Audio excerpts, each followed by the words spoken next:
right, great. We are recording this because tonight we're not having our night study, so I need to talk to those ladies first. First, y'all turn around and wave back there. Say, welcome to the morning study. They're going to be watching via YouTube. There is a YouTube link. If you miss something, then you can, I hate watching it because I hate listening to myself. Do y'all hate your voice when you hear it recorded? I hate it. I need some voice changing lessons or something. Anyway, tonight, people, here's the deal. Listen to this at your own leisure. I'm going to send you an email, and I guess you know that because that's why you're already watching. But this is not a reason not to come back next Tuesday night. Don't, just because we're missing tonight, don't skip next Tuesday. So we will see the night people next Tuesday evening. We have a meeting in here tonight. That's why the tables are a little closer together because they've got to add a lot more tables for what's going on at church tonight. Okay, I had a lot of great questions, and those are what I lost. I lost them, but I found them. So I only have three questions. Some people emailed me, and I answered them via the email, but I sound like my mother. My mother called it the email and the Google. She'd say, Kara, ask the Google this. Anyway, sweet mama. I'm going to talk a little bit about her later on, but it's had some good questions, but you may have asked a question. If I don't answer it, that means I lost it. By nature, I am not an organized person. I have to put systems in my life to organize myself. And so the questions all got thrown in that basket back there where I had name tags and blank 3x5 cards. So if I don't answer your question today or I didn't answer it by email, that means I lost it. I'm not ignoring it or think it's a dumb question. So write it again. I'll try to be more organized for next week. So one of the questions I had was, didn't Moses die on Mount Nebo, east of the Dead Sea? Yes, he did. I think what I said, I put a whole bunch of history in one sentence. That they traveled to one place, God gave Moses instructed the people, and Moses died. I didn't mean he died right there. Yes, you are right. That's where he did die on Mount Nebo. Don't know, they didn't put any sort of, there's no marker there to know exactly where he's buried, but we would have probably turned it into a shrine. Another really, really good question. Somebody said, you haven't mentioned the Gentiles, but who are the Gentiles? Good question. The Gentiles are anybody that's not a Jew. So you're a Jew or a Gentile. So if you're not Jewish, if you hear the word Gentile, that means they were not Jews. There's probably more to that, but that's the good answer that I came up with. Well, actually, I already knew that. I didn't have to look that one up. But this one I did look up. I had an idea, but I wanted to do more research. It's like, why did God take the rib of Adam to create Eve? Well, I have always heard, he took it from his side, so Adam and Eve, man and woman, would be beside one another through life. They're part of each other. But some other research I read that God took the rib because, you remember, he created Adam out of dust, and he wanted Eve created by the same substance. So using that same substance, he took the rib and he created Eve with that. So they're made from the same thing, showing that Eve is also created in God's image with an intellect, emotion, and will, and knowing right from wrong. And I also read, you medical people out there, where's Gay Battle? She's a doctor. Or ribs, they can regenerate, correct? Sort of. Cartilage? Yes or no?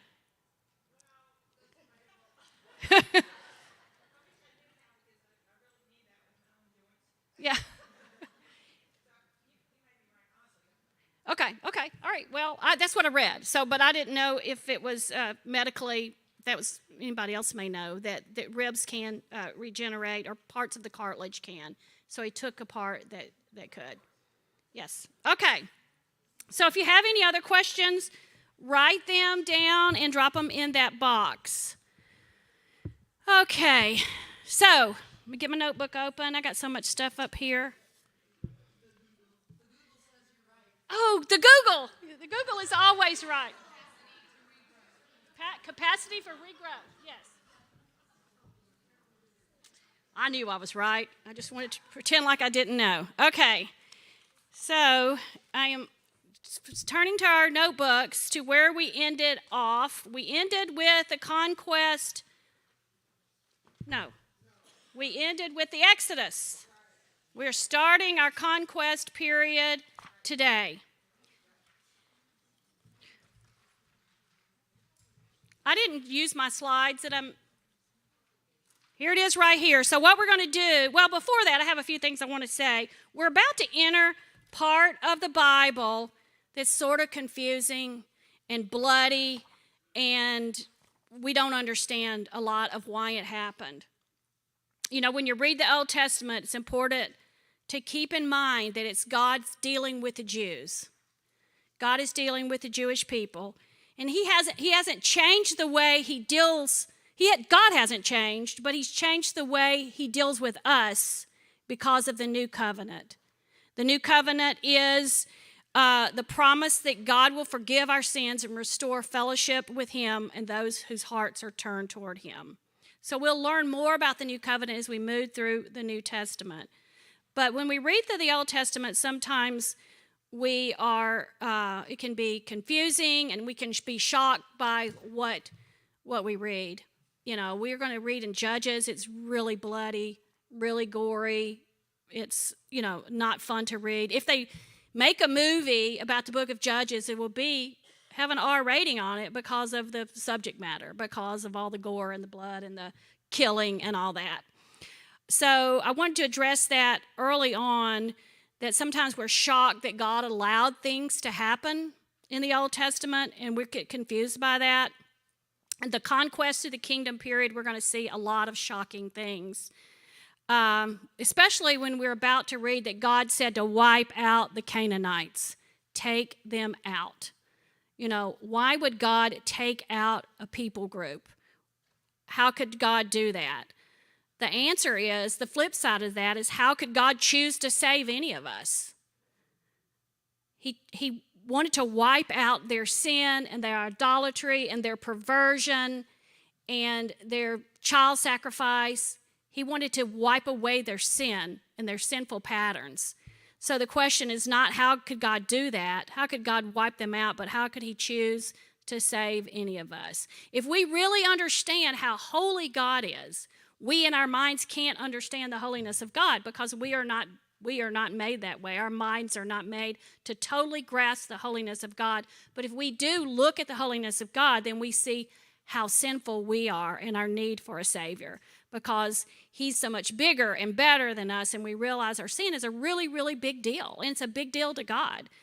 And when we understand the depths of our sin, we understand the need that we have for a Savior.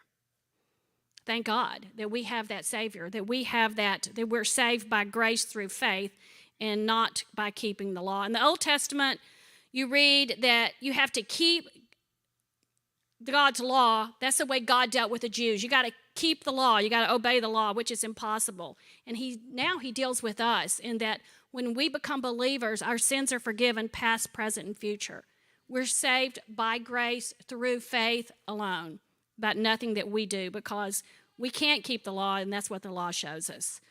So before Abraham, there was no law to obey. Before Abraham came, there was no law. Nothing was written down. There was no law. So Abraham walked by faith. He obeyed God by faith. There wasn't any laws he had to obey. And then when Moses came, the law came. And so they had to walk by faith and obey the law. And when Jesus came, He came to fulfill that law, to do away with that law. And He came with a new covenant. And we trust God, and we're saved from that by grace and faith alone. So I tried to condense that into something that, because it's confusing. The Old Testament, I have friends that say, I don't even read the Old Testament because it's so gory and bloody, and I don't understand why God would do that. And I love the answer to that is that, because my son-in-law is the one, I said, Sam, questions that I have are, why did He have to wipe out all of the Canaanites? Why did He want to do away? He said He wanted to do away with their sin and their perversion. And he said, if you're going to ask that question, you have to ask yourself, well, why does He save you? If God's going to wipe them out, why does He not wipe me out and you out? So He saves us by grace and faith alone. Okay, So, the conquest period. Let's fill in our blanks on page 29.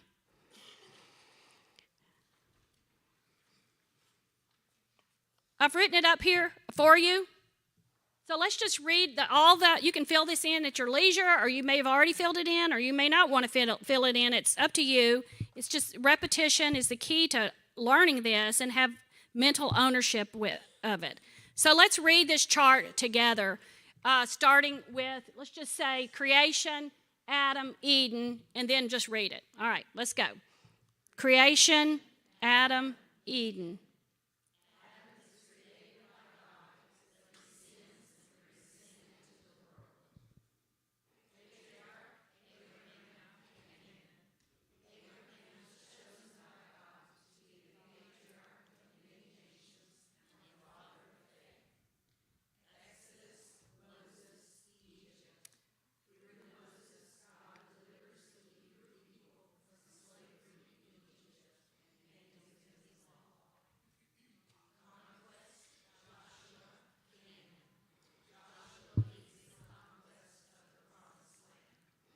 Awesome. So that's where we are today. We're in the conquest period of history. The period is conquest. The person is Joshua. You know, Joshua, when my kids were growing up, I don't know if it's still a popular name. People tend to name their kids after biblical characters. In the South, we name them after people. Like, I'm named after my great-grandmother. My son is Austin. He's named after my great-grandfather. You know, and I think Joshua, it's funny that people pick these really good names to name their kids. You don't see any Gads or Methuselahs or people like that. But Joshua, and I understand because Joshua is a pretty cool dude, and we're going to learn about him today.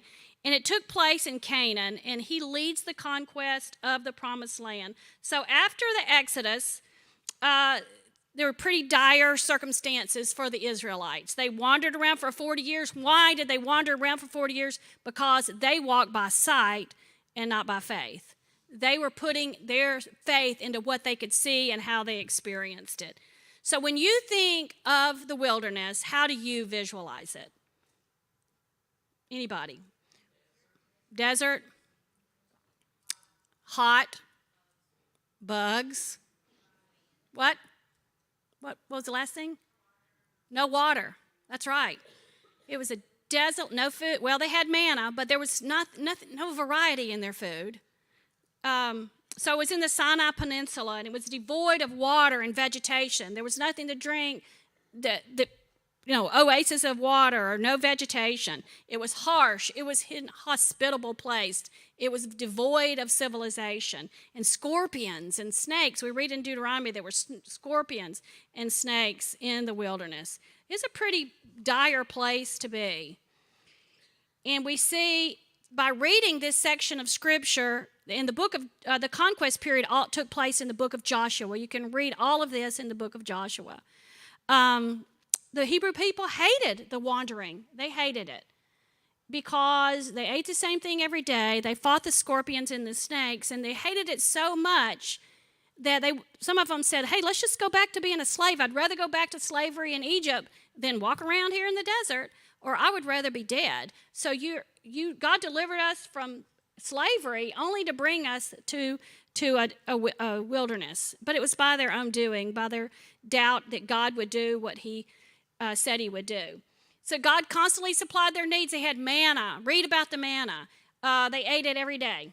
God would supply exactly what they would need every day. And there was a pillar of fire to lead them at night and a cloud during the day to lead them where they wanted to go. So they wandered around for 40 years in the desert. Have y'all ever heard the term a wilderness experience? Yes, people say, I've had a wilderness experience. And that could mean lots of things. A wilderness experience could be like the Hebrews. They just came off a big spiritual high of crossing the Red Sea, amazing, miraculous, that God delivered them, and now they're in the depths of despair. So we have wilderness experiences.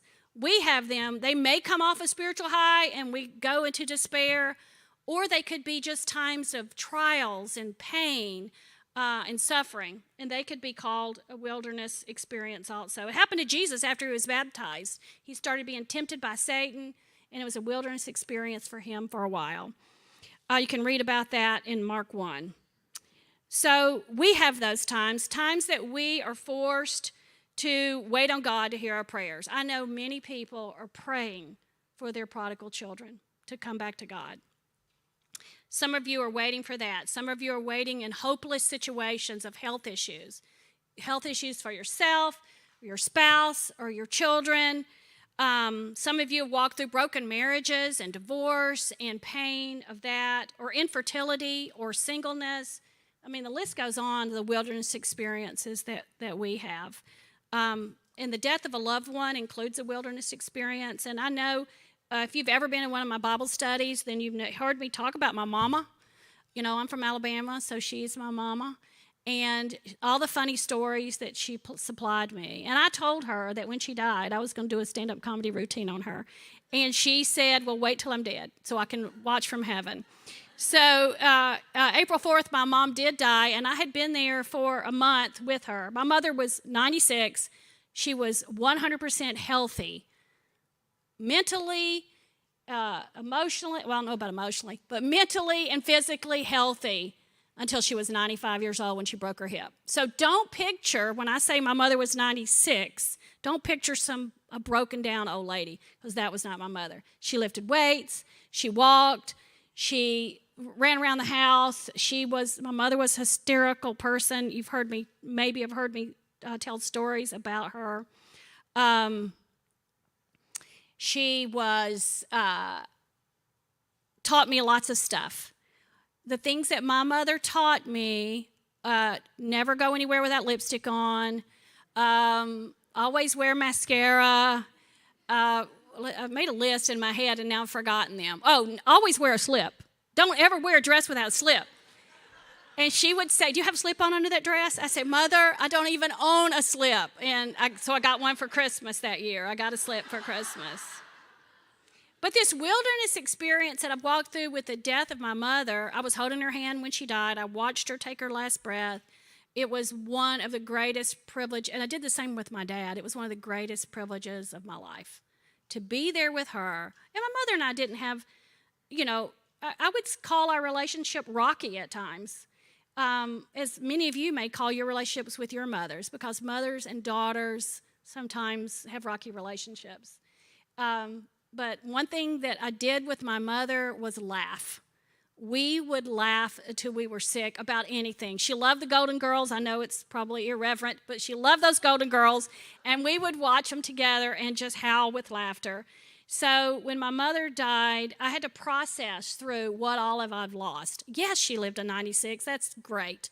Yes, she is no longer in pain. Yes, she is with Jesus. All of those good things, but the grief of the things that I will no longer have. I won't have that laughter with her. I can't ask her questions about her history. As she was dying, she was on hospice, and she was on morphine. She started believing that she was a teenager. And so for 2 days, I got to be a teenager with my mother.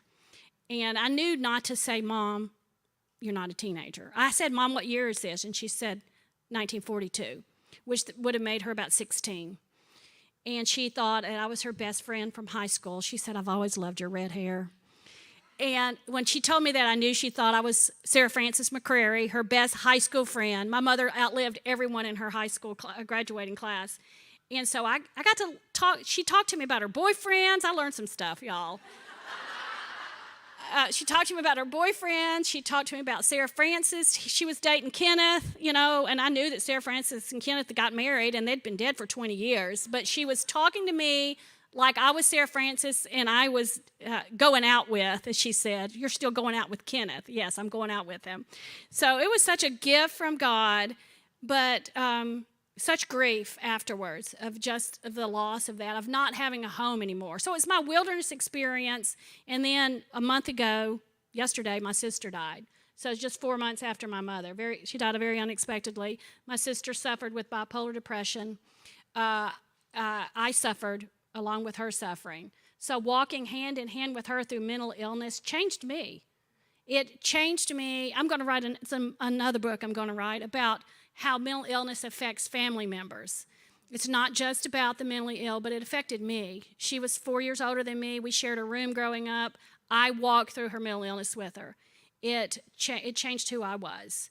And so the death of my sister came as sort of a shock. I knew that she had some health issues, but I was shocked when she died, and I grieved horribly for the past month for my sister and the life that she didn't have. That I had such a life, a wonderful life with husband and kids and grandchildren, and my sister had been married 4 times, had no children. She was married at the time of her death, and had some stepchildren and step-grandchildren, but her life was not my life, and there's a lot of guilt over that. So my wilderness experience has been wallowing in the guilt of that I have lived a good life of God's blessing, where her life seems very torturous and painful. So that's been my wilderness experience. I can only talk about it now because I've cried every day for a month over it, and that the fact that I don't have my sister anymore. And she called me every day for 30 years, sometimes 2 or 3 times a day, and I would get very irritated at that. But she depended on me for lots of things, and I feel like I failed her in a lot of ways, and so just still dealing with all of that. But my favorite verse, and I forgot my phone, but somebody look it up, 2 Corinthians 4, 7 through 10. Somebody has a loud, booming voice, can read that to us.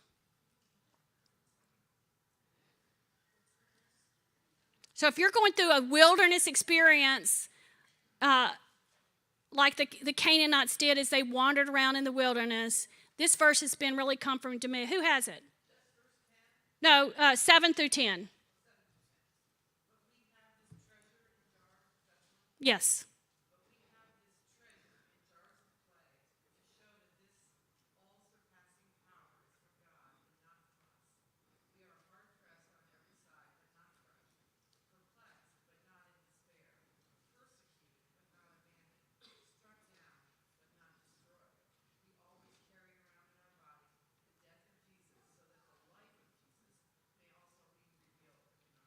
Excellent. So we carry around in this jar of clay. He's here. He's in our heart. But we're like this fragile vessel.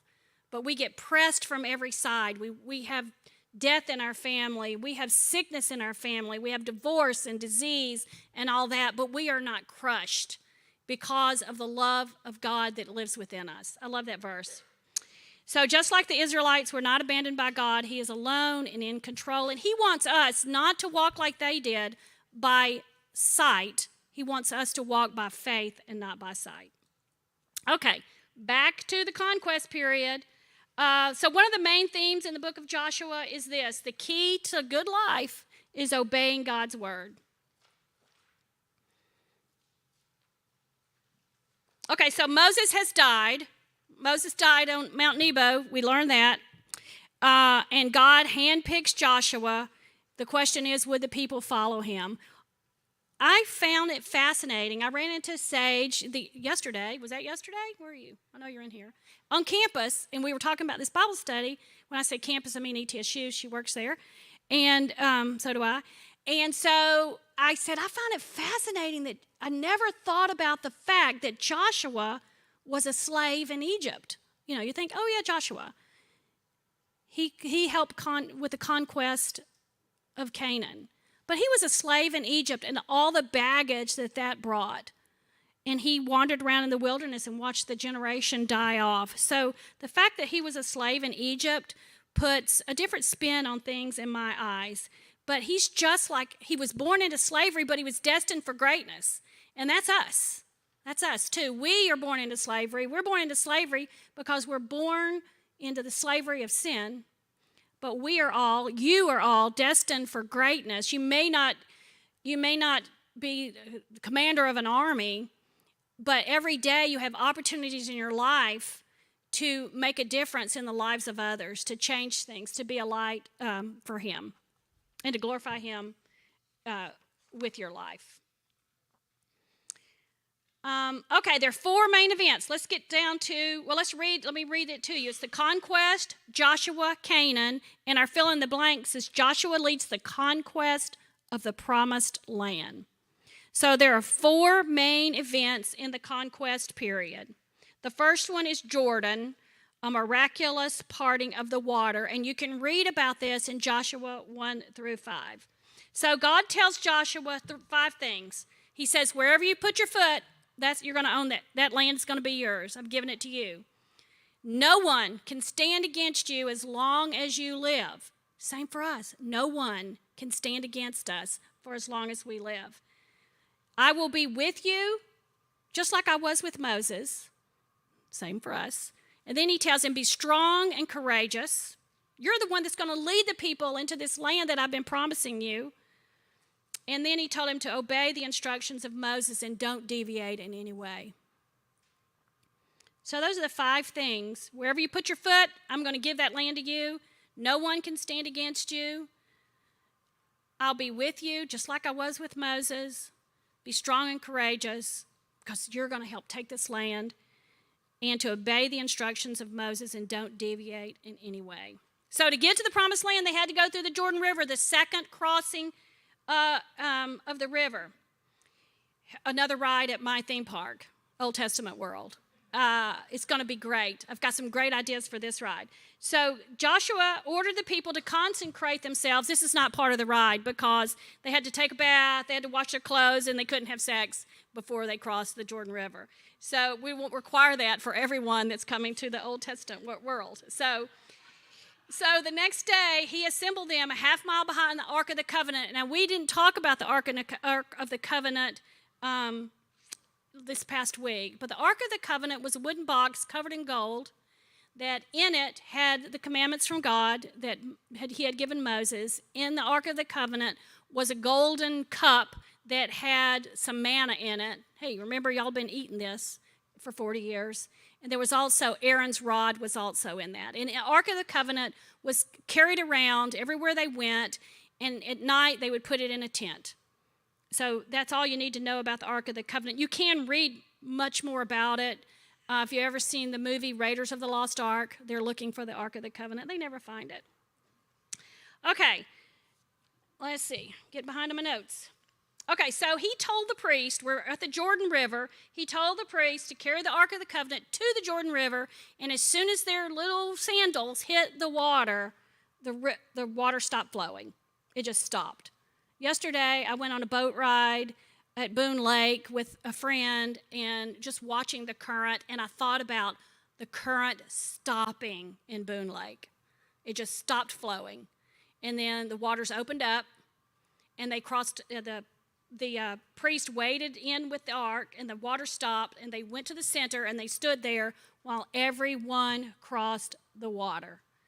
And then he said, God commanded Joshua to have 12 men, one from each of the 12 tribes that we've talked about, and we're going to talk about more, to stop and pick up a rock in the middle of where the water was. And they were going to make a monument at Gilgal, honoring what God had done. So these rocks are part of my Old Testament world. So when you go through the gift shop, everyone can buy their own rock. Don't you think that's great? I think it's great. Yes, because, when you go to Disney World and you get off a ride, you go through the gift shop of all the stuff you've just done. So at our gift shop at the crossing of the Jordan, you could buy your own river rock there. Yeah, make a monument if you want to. God may strike you dead, but you could do that. Okay, so once you cross, the priest came out, the water closed up. So this is the second parting of the water. The first one was the Red Sea, where they were delivered from slavery, and now they're crossing the Jordan River. We're going to be delivered into a brand new life. Very symbolic of when we trust Christ, we have a new life. So the Israelites have stepped foot in their nation for the first time. This is partial fulfillment of the promise made to Abraham 750 years before in Genesis 12. Okay, so the next one is Jericho. This is a miraculous conquest of the city. You can read about this in Joshua 6. So if you'd been in Sunday school, you've heard about Joshua fighting the battle of Jericho. So it was a heavily fortified city, but it stood in the way between where God's people were to go. It was on the west side of the Jordan. It was heavily fortified. They used walls as a protection. They used the wall as like a battle thing. They used it to protect the citizens. But before they crossed into Jericho, before they took Jericho, God wanted them to prepare their hearts. So all the Jewish men, all the Israelite males had to be circumcised. Ouch. And then they had to have time to recover. I don't know how long that took. And then they had a Passover celebration that reminded them of how God had provided them through the years. And I love this verse in 5:12 that says, when they started eating the fruits of the land, the manna stopped. So God had provided for them and then it stopped because now they could eat the produce of the land. They no longer needed it. So, but God told them that Jericho was theirs for the taking. So here they go. They're going to fight this battle. So they had scouts. I love this story. Read about Rahab, the prostitute. It's a beautiful story. So the scouts from Israelites crept into this walled city of Jericho, and they hid in the house of Rahab, who was a harlot or a prostitute or whatever word you want to call her. But she had faith in God, and she knew that the Lord had given the Israelites that land, and so she was going to help them. So she helps hide them in her house. And she said, okay, I'm going to help you, but you've got to help me. So when you do take Jericho, you need to spare me and my family. And so they made a deal, and they said, okay, I won't tell on you if you'll spare me and my family. And the spies agree. So the plan was to fasten a scarlet rope. I think it's beautiful. It was a scarlet rope at her window so they would know you do not destroy the people in this household. And such a great picture of Jesus, that scarlet rope, the scarlet blood that he shed for us. We are not destroyed. You don't destroy Rahab and her family.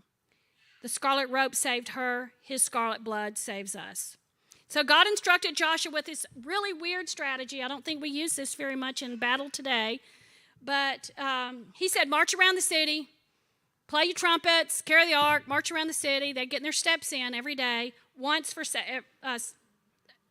days. Play your trumpets, like a parade.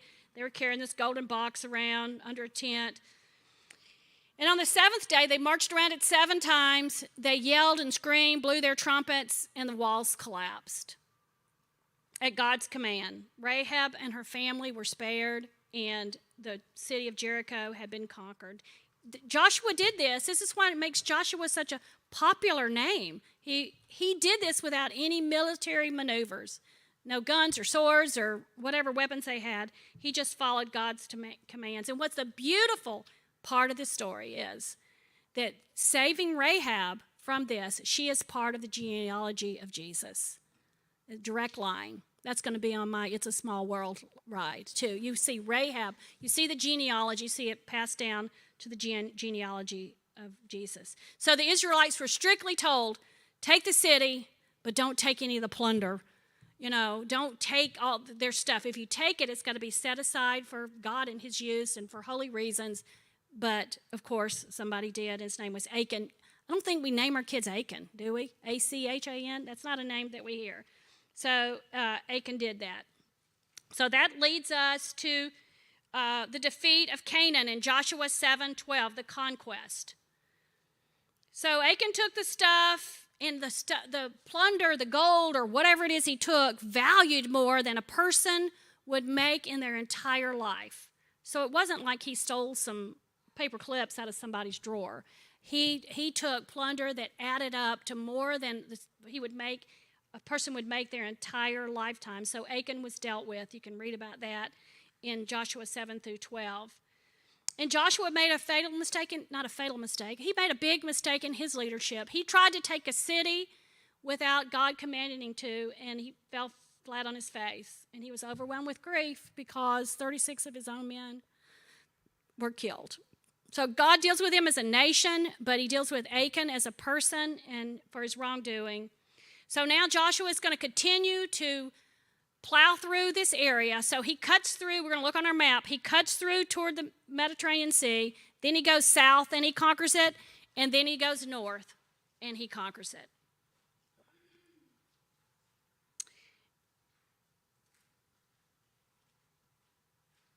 Okay.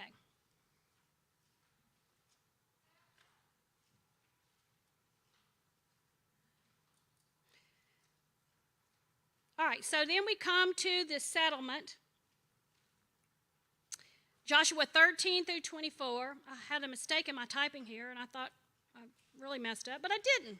Okay, so after the defeat of Canaan is complete, each of the 12 tribes, and I know you've heard this in sermons about the 12 tribes of Israel and the land they got. So each of the 12 tribes, that means the sons of Jacob, were given by lottery a piece of land. And that piece of land that they're going to live on with their families and they're responsible for finishing up domination in that area because it wasn't completely finished. It was done by lottery, but it was all part of God's plan. And if you were going to look at a map, and I forgot to, somebody gave me this book of maps, or they showed it to me, and so I ordered it. If you show me a book, then I'll probably order it. So I ordered this. It's a great insert that you can keep, and it shows where the 12 tribes ended up. It's probably a really good map in the back of your Bible, too. So the 12 tribes were given land, and that's they were told to finish taking dominion over that area. Remember, that's the promises God made that Abraham's descendants would be more numerous than the stars, and they would have this land. So here's the 12 sons of Jacob. You don't have to write these down, but I think their names are interesting. There's Reuben, Simeon, Levi, Judah, Zebulun, another name we don't hear very often anymore, Issachar, I don't know any Issachars, Dan, Gad, Asher, Naphtali, Joseph, and then his little brother, Benjamin. So each of the 12 tribes got a piece of land. They settled. They had boundaries. Now, the tribes of Levi did not get land. They became the priest. And they did not get land. They lived off the generosity of the other settlements. And Joseph's ancestors got kind of like a double portion because his sons Ephraim and Manasseh each got a portion. Jacob had adopted them. You can read about that also. All right, so we have finished the conquest period. Whoop! We're marching through the history. We've had the creation, the patriarch, the Exodus, and now the conquest. The history of Israel is starting to take shape. The pieces of our puzzle are starting to create the outside border and filling in some of the pretty spots. Okay, let's look at the geography. On this map, I don't have maps up here, do I? No. Okay, on this map, you are to draw an arrow across from Jericho. Remember, they just took down the walls of Jericho. They just came across the Jordan River, took down the walls of Jericho, and it goes across to the Mediterranean Sea. So draw an arrow from Jericho to the Mediterranean Sea. Then draw an arrow into the southern part that Joshua took first, and then into the northern part. Just right there by the Mediterranean Sea. Yeah. Doesn't have to be perfect, but just to give you an idea of the geographical movement in the conquest period. Okay, so the next page, take a minute and fill in those blanks. And I didn't say this, but the conquest period was 1400 BC, if you're keeping a timeline. 1400 BC. So fill in those blanks for you. They're all up here on the thing if you need help. Just take a minute. Do it quick. Write in shorthand. Young people don't know what shorthand is.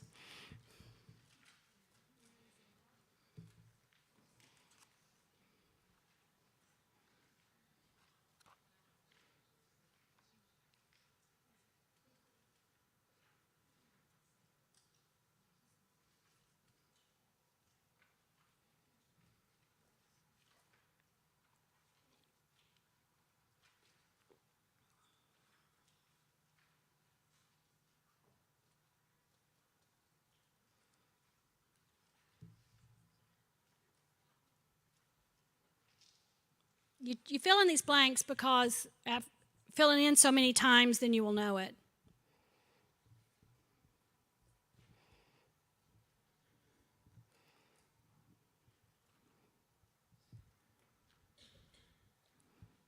So when you hear a sermon and Moses is mentioned, you know that's during the Exodus period. Or you hear a sermon about Joseph, you know that's in the patriarch period. You know where it stands in the historical timeline of the Old Testament.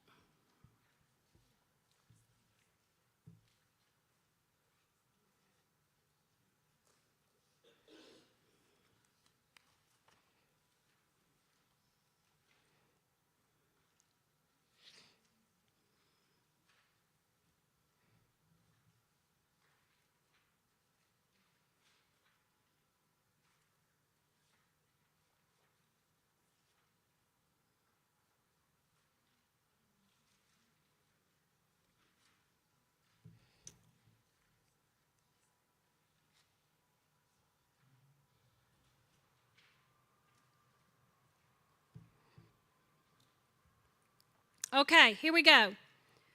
If you haven't finished, you can fill it in later. So now let's turn to page 32. We're going to talk about the Judges period. That comes after the conquest period. And the timeline, it's like 1375-ish BC.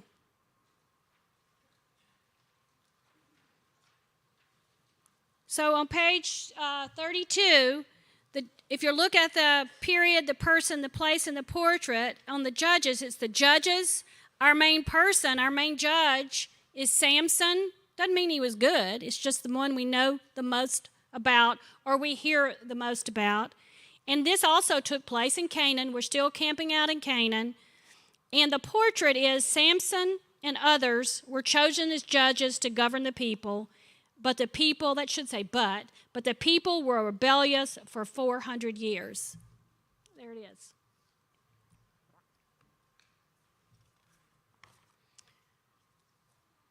Okay, on page 33, we're going to look at 4 main subjects during the Judges period. And I'm going to say this about the Judges period.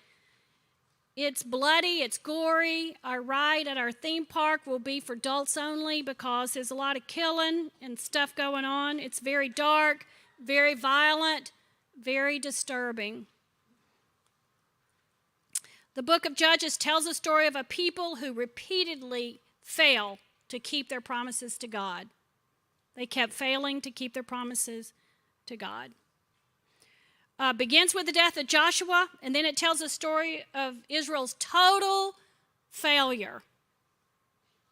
The final verse in the book of Judges says this: everyone did what was right in their own eyes. What a disaster. They had lost their spiritual moorings. Okay, so there's 4 main subjects. The first one is the judges, the leader of Israel. And Judges is written in a way that it's not chronological in what happened. It skips around in what happened first. But we're going to look at the subjects that it talked about, and the first one is the judges. So don't picture in your mind a black robe and a white wig with a gavel sitting high on the throne, sending people to jail for what they'd done wrong. It's not that kind of judges. They were the leaders of Israel. They were regional and military leaders. And they had absolute power on what went on. So during this time, the Israelites, who were supposed to have taken Canaan, taken the promised land, you couldn't tell the Israelites and the Canaanites apart. The Israelites had begun to adopt some of the evil practices of the Canaanites. So when you read through the book of Judges, you're going to read about some pretty sorry leaders. But God, what's great about that, and America, we've had some, I'm not making a political statement here, but from historically, we've had some good leaders and some bad leaders. God is still in work in our lives as individuals.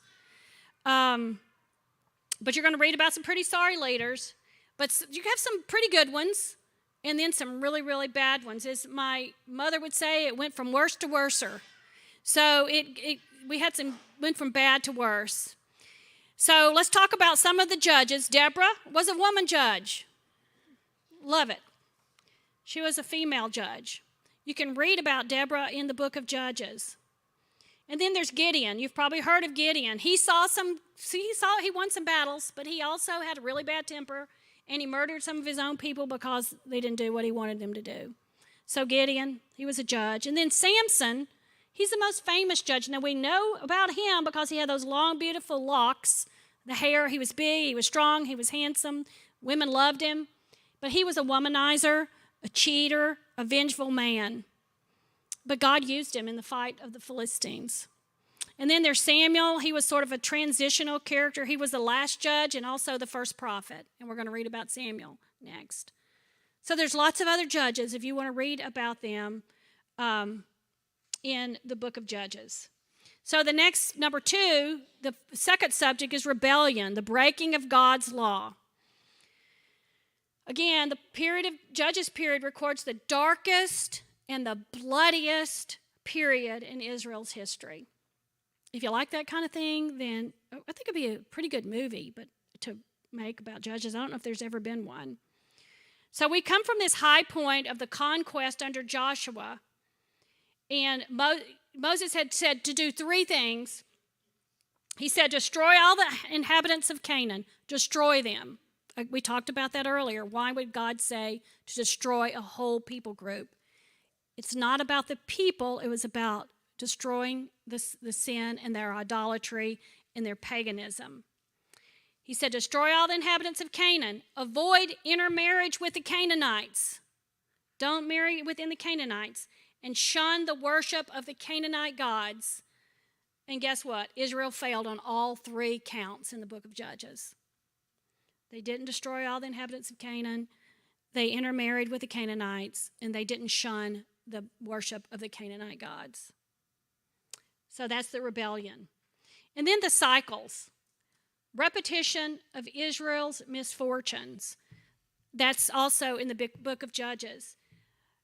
So much of the book of Judges involves cycles. They had 5 parts. This is fascinating. You've heard the term a cycle of sin. It's in our own life. Why can't I stop this sin that I'm dealing with? Why can't I stop? Well, we have a cycle of sin in our own lives, and they dealt with it also. So here are the cycles. Israel would sin. They sinned. They messed up. God would discipline them by letting them have someone would take conquest over them in a military maneuver. They would lose in a military maneuver by a neighboring country. And what would Israel do? I'm sorry, I'm sorry, I'm sorry. We would repent. God, deliver us, deliver us, deliver us. So what would God do? He would raise up a judge that would deliver them from that bondage. And he would free them from military oppression. And then that judge would die, and it would start all over again. They would sin. They would cry out to God. God would discipline them. They would cry out to God for deliverance. God would deliver them and free them from military bondage. And then that judge would die, and it would start again. That happened 7 times in the book of Judges. Cycle with 5 parts with 7 cycles. Pretty fascinating to read.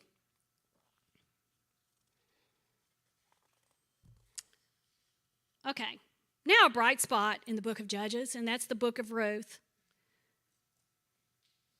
If you open the book of Ruth, one of the first sentences says this was written during the time of the judges. Hallelujah, some good stuff. Ruth is a beautifully written book. It's only, I think it's 4 chapters. I'm not sure. Don't quote me on that. But you can read it in just a little bit. And it demonstrates how God's involved in our lives individually, and in our joys and our sorrows and our hardship. So the 3 main characters, you probably know this story, but there was Naomi. She was the mother-in-law. Her daughter-in-law, Ruth, the Moabite. She was from Moab. And Boaz. I actually know a boy named Boaz. So Boaz, the farmer. Those are 3. It's a 3-person play if you want to do a play on this. And it opens, in the days that the judges ruled, there was a woman named Naomi whose husband had died. And her son was married to Ruth. Both of her sons had died, leaving Ruth and Naomi's other daughter-in-law, Orpah, which I read that Oprah Winfrey was supposed to be named Orpha, but her parents misspelled it on the birth certificate. Y'all heard that? Yeah, it's supposed to be Orpha, but it came out Oprah because they misspelled it. So Ruth and Orpha were widows. I know those are free. That's free knowledge there. That you didn't get any charged for that knowledge. I've read that on the Google. Okay. So Naomi was from Bethlehem, and she was living in Moab when her husband died, and she says, I'm going back home to Israel. Ruth and Orpha, y'all stay here. And so Orpha did. But Ruth said, no, wherever you go, I'm going. Your people are going to be my people. Your God is going to be my God. You know, we hear that a lot in weddings, but it's a great passage. So they returned to Israel. Naomi was remarkably loyal.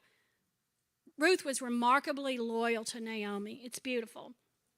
So they started looking for food. Ruth was picking grain. And Boaz, the farmer, took notice that, oh, who is that? And he made way for her to be able to pick grain from his fields. And Ruth goes home and tells Naomi about Boaz. Hey, I was picking up some grain, and this man said that he was the farmer there, it was his field, and that I was allowed to pick grain in his field. And she said, well, what was his name? And she said, Boaz. I'm making that part up, but that's probably what happened. But she did tell Naomi about Boaz, and Naomi exclaimed, he is our kinsman redeemer. We are related to him. Are you kidding me? You are in the fields of Boaz. He's our kinsman redeemer, and a kinsman redeemer is like this Old Testament tradition. Thank goodness it's not in place today. But if a husband died, then she would marry the brother-in-law, or someone else would come along. Can you picture right now being married to your brother-in-law? But that's what Boaz was going to do for Ruth. He married her, redeemed the family, and redeemed Naomi's name. And it's a beautiful picture of love and God's protection. But the rest of the story is so great because they had a baby, and his name was Obed. Anybody know who Obed was? He was the grandfather of King David.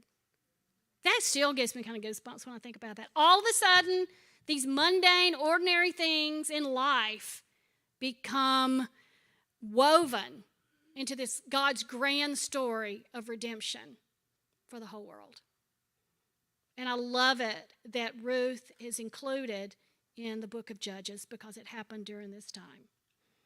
Okay, so let's turn the page to 34. What do we do here? Okay, so this is kind of weird. What you do here is you label the numbers on the map to see the countries that conquered Israel during the Judges period. During their sinning times, and countries would come in to conquer them. You just label them. Like number 1 is Philistia. Number 2 is Moab. So just fill in the blanks based on the numbers on the map, and you will see the geographical movement during the Judges period.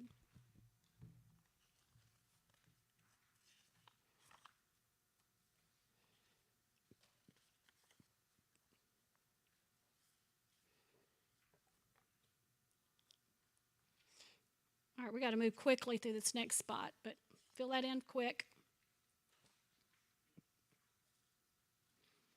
The deeper we get into the Bible, the more there is. There's more there is that you might not know that I didn't know.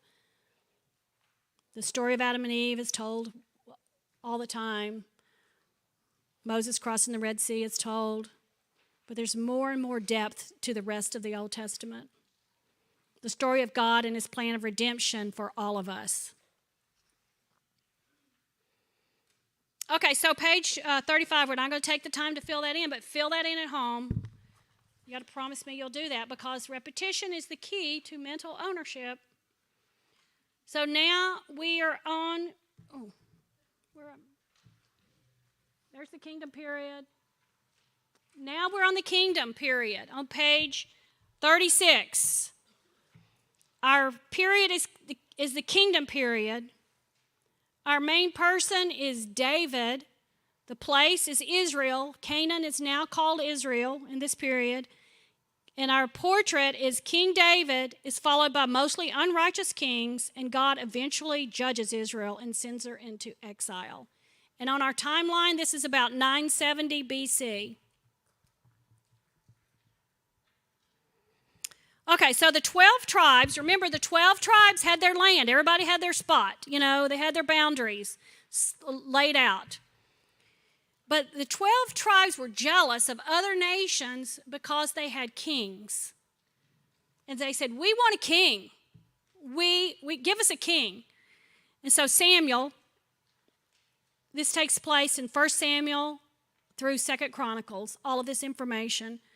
So we want a king, and so Samuel asked God, hey, these people really want a king.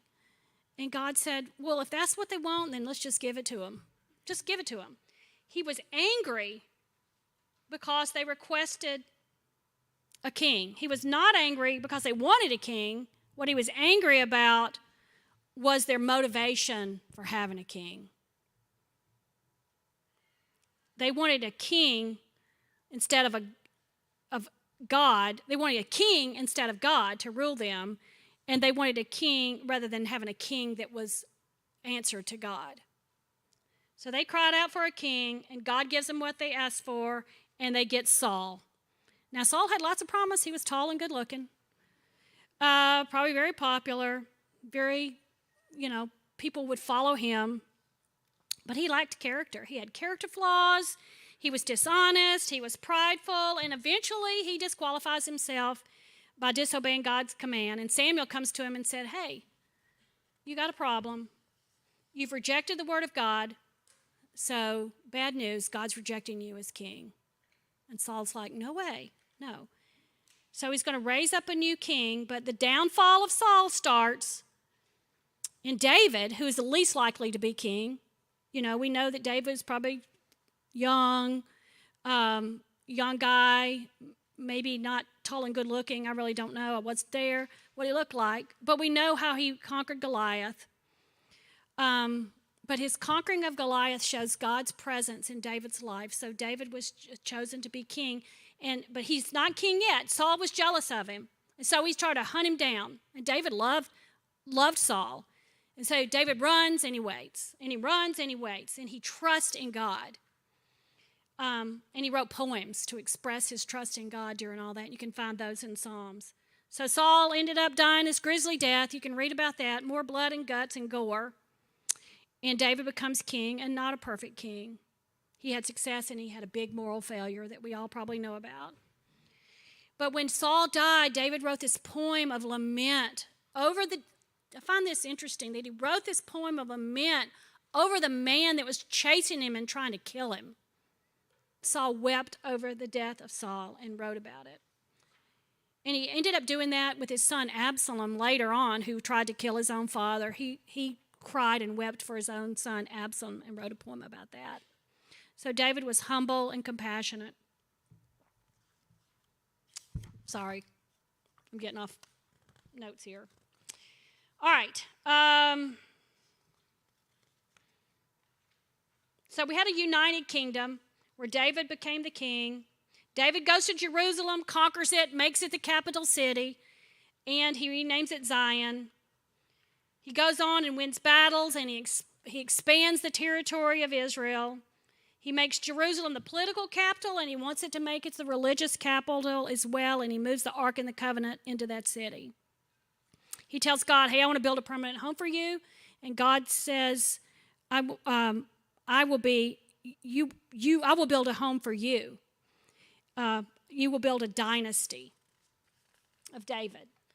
So God's promise that the royal line shall come from a future king who will build God's temple on the earth has happened. The future Messiah kingdom will be how God brings blessings to all the nations. But of course, David made a mistake, and he had an affair with Bathsheba. She bathed on the roof, and David had her husband killed, and David suffers the consequences from that.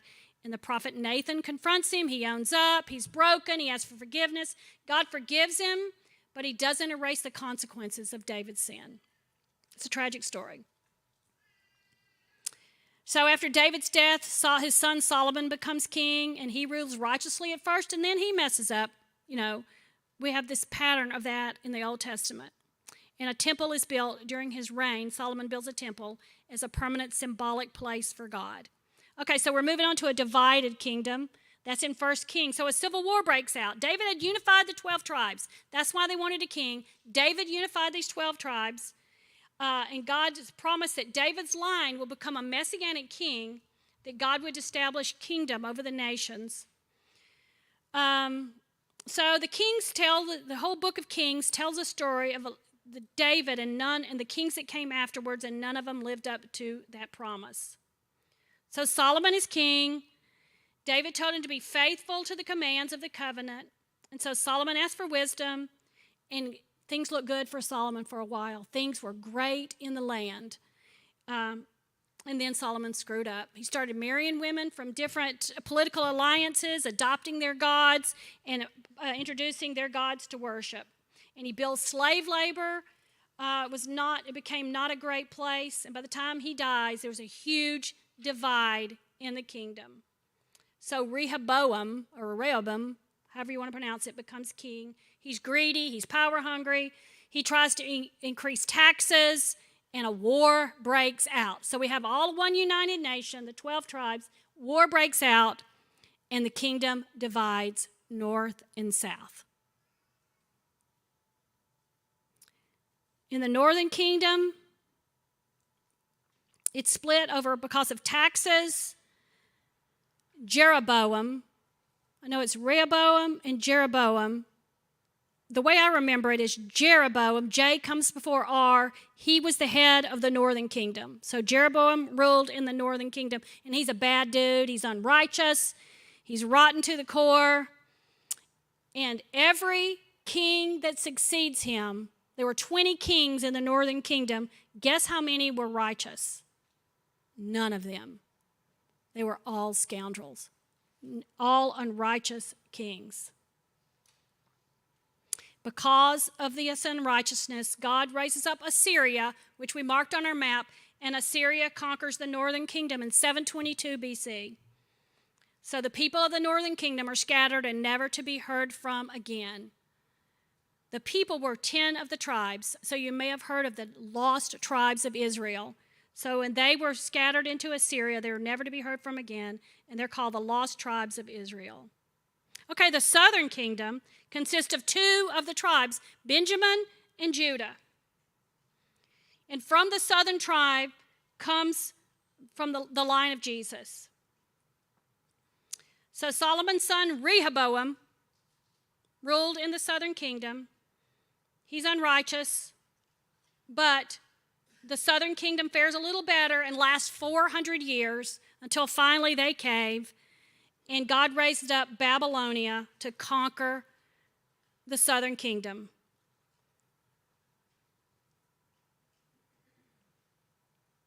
And Babylonia conquered Assyria.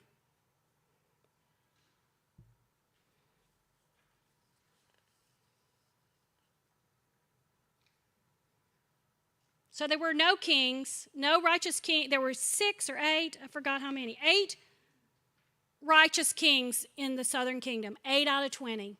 And the way they were evaluated on, did they worship God alone or did they worship other gods? Did they rid Israel of idolatry?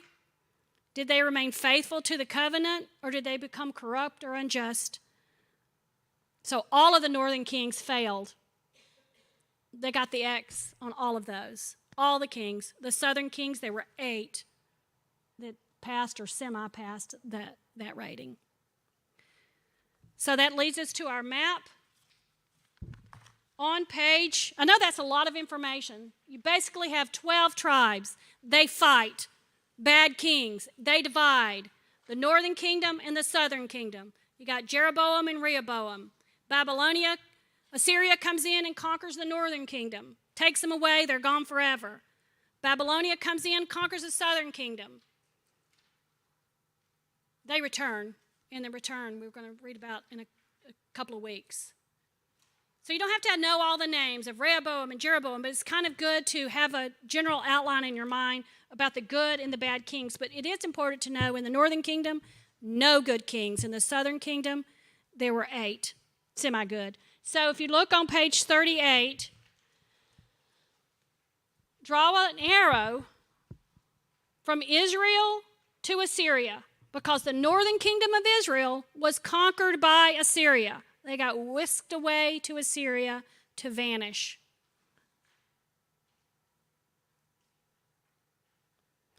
And then draw an arrow from Judah to Babylonia.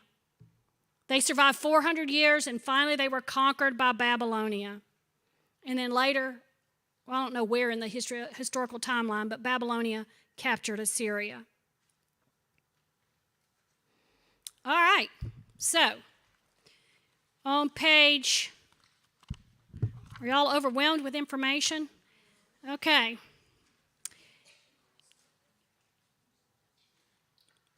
On page 39, you can fill that in at your own leisure. You can fill in the blanks there. Shoo, that's a lot of stuff, I know. But it's pretty simple to see that God's plan of redemption, God is redeeming the world, and we're leading up, we're getting closer and closer and closer to where Jesus comes and does away with the old covenant and brings in the new covenant, and that's where we are in our life, where Jesus is the king and where he rules in our life. Okay, so we're going to have a little time if you have questions, please write them on your cards and drop them in the box. Before we go to our questions, my friend Ree is going to come and make an announcement, right? Okay. And while she's coming, there's a couple of things I want to say that I meant to say early on.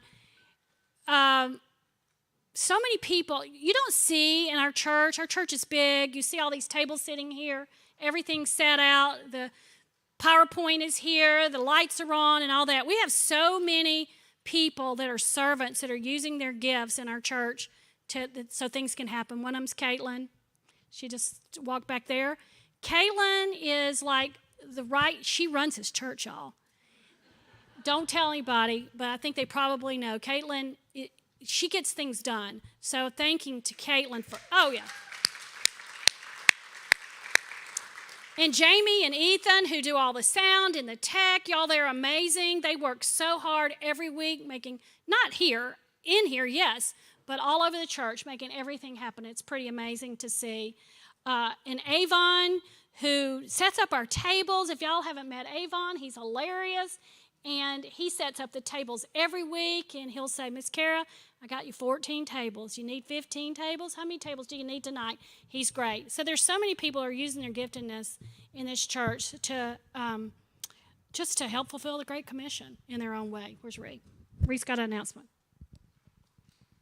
Did y'all see Ree leading worship on Sunday? Hi, guys.